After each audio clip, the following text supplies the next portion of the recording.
Shalom, queridos! Glória a Deus! Aleluia! Olha aí, iniciando hoje mais um dia de estudos da Palavra de Deus, para assim poder abençoar a sua vida, te levar a um novo tempo, uma nova história, em uma nova dimensão. Na dimensão de intimidade com o Senhor nosso Deus.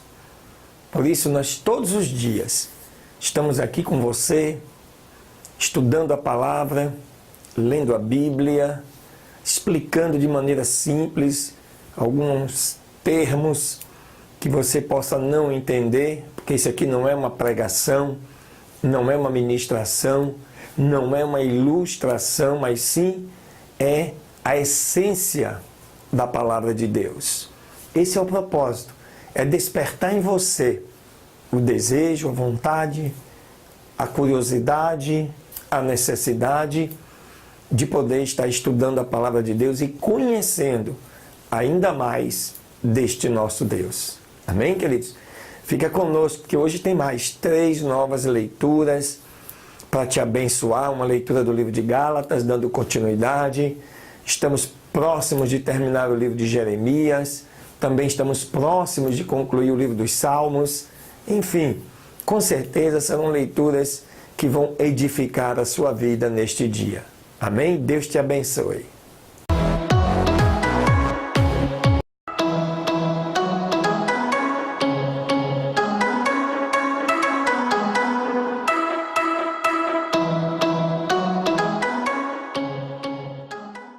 Muito bem, queridos. Glória a Deus, aleluia. Vamos então aí neste dia 27 de novembro. Olha que maravilha, né? É um dia de número 180. Considerando aí o mês comercial de 30 dias, então completamos hoje 6 meses, né? Metade, quase metade do caminho. O ano são 365 dias, nós temos aí 5 meses que tem 31 dias, mas estamos próximos disso e é lindo e importante que você está firme conosco nessa caminhada. Abra sua Bíblia no livro de Gálatas, no capítulo 2. Amém? Olha o que diz o texto descrito por Paulo à igreja da Galácia. Depois, passados 14 anos, subi outra vez a Jerusalém com Barnabé, levando também comigo Tito.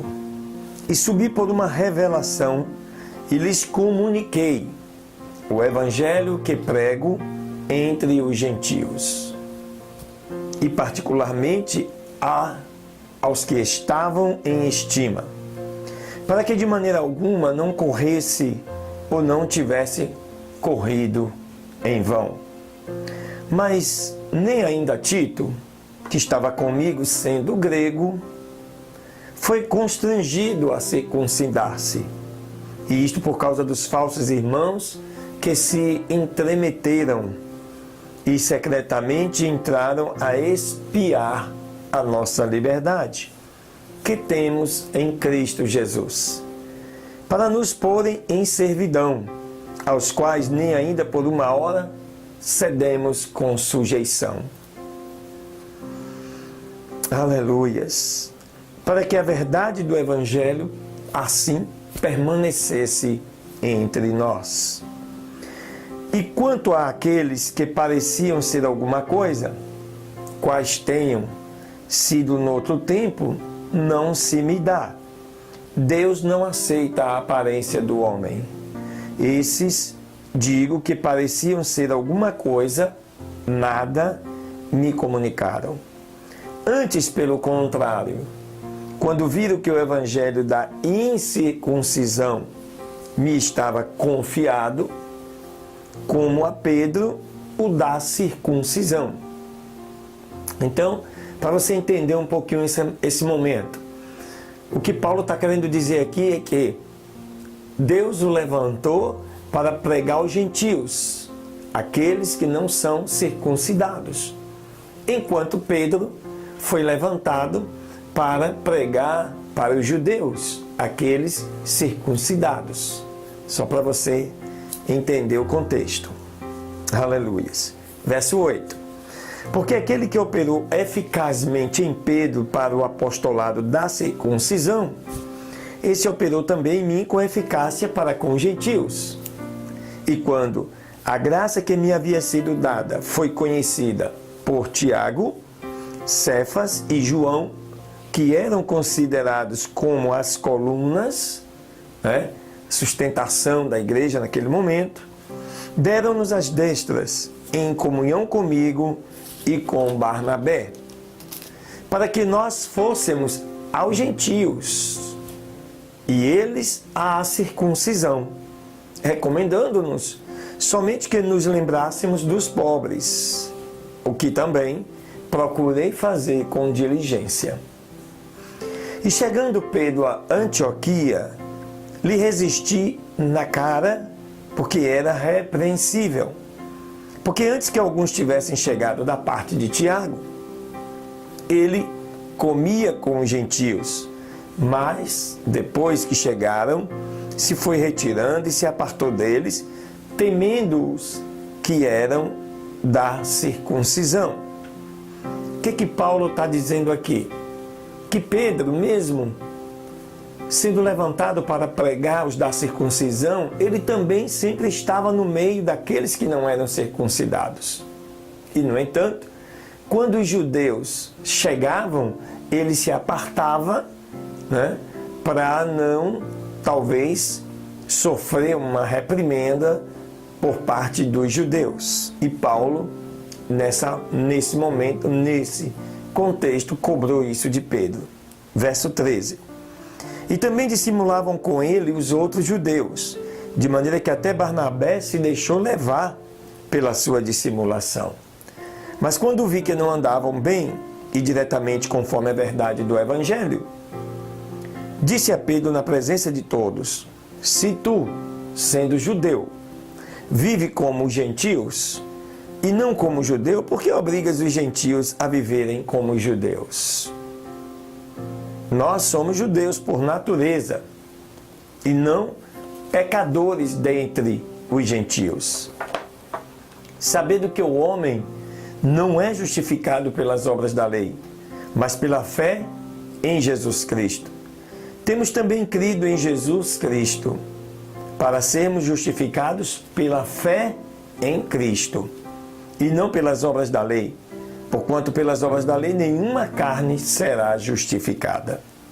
Pois, se nós que procuramos ser justificados com Cristo, nós mesmos também somos achados pecadores, é porventura Cristo ministro do pecado?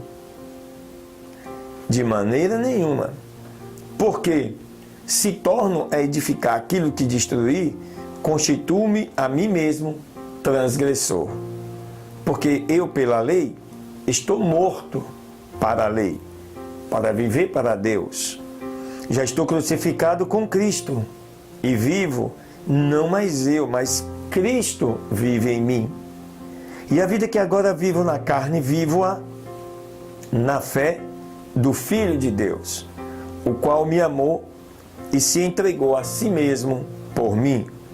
Não aniquilo a graça de Deus, porque se a justiça provém da lei, segue-se que Cristo morreu debalde, morreu à toa, morreu sem sentido, morreu sem significado, Ou seja, foi uma espécie de desperdício a morte de Jesus, e não é verdade, Então, queridos, o que Paulo chama-nos atenção nesse segundo capítulo é o cuidado que temos que ter no nosso comportamento. Sermos a mesma pessoa em todo tempo, em todo lugar, seja aonde você estiver, com quem você possa se relacionar. Então, Pedro estava no meio dos gentios e querendo que os gentios se circuncidassem para parecer com o judeu. E Paulo retrucou e não aceitou e nem concordou com este posicionamento. Amém? Glória a Deus. Fica ligado aí que vem mais um estudo do livro de Jeremias, o segundo deste dia 27 de novembro. Deus abençoe.